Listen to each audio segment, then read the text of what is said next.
کہ chief justice قاضی فائز عیسیٰ کی صحافیوں سے گفتگو۔ ایکسٹینشن سے متعلق سوال صحافیوں نے پوچھا کہ رانا ثنا کہہ رہے ہیں تمام ججز صاحبان کی عمر بڑھا دی جائے تو آپ بھی ایکسٹینشن لینے پر متفق ہیں؟ چیف جسٹس نے جواب دیا کہ رانا ثناء اللہ صاحب کو میرے سامنے لے آئیں، ایک میٹنگ میں اعظم نذیر تارڑ سے اس معاملے پر بات ہوئی تھی۔ عقیل افضل سے مزید تفصیلات جانیں گے۔ عقیل بتائیے گا۔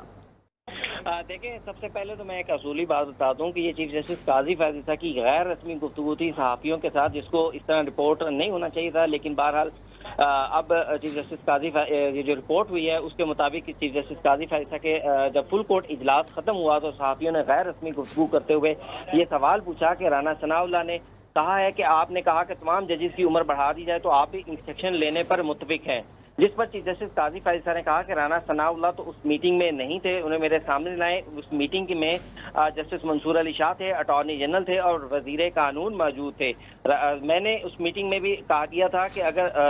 وزیر قانون نے کہا کہ تمام چیف جسٹس کی مدت ملازمت میں توسیع کر رہے ہیں تو میں نے کہا کہ باقیوں کی کر دیں، میں ایکسٹینشن قبول نہیں کروں گا۔ مجھے تو نہیں پتا کہ کل میں زندہ رہوں گا یا زندہ نہیں بھی رہوں گا۔ پھر چیف جسٹس قاضی فائز عیسیٰ سے یہ بھی سوال ہوا کہ 6 ججز کے خط کے معاملے کو جو ہے وہ سماعت کے لیے مقرر نہیں ہوا، تو چیف جسٹس قاضی فائز عیسیٰ نے کہا کہ جسٹس مسرت حلالی کی طبیعت ناسازی کی وجہ سے وہ نہیں آ رہی تھی، تو اس وجہ سے یہ بینچ نہیں بن پا رہا۔ جی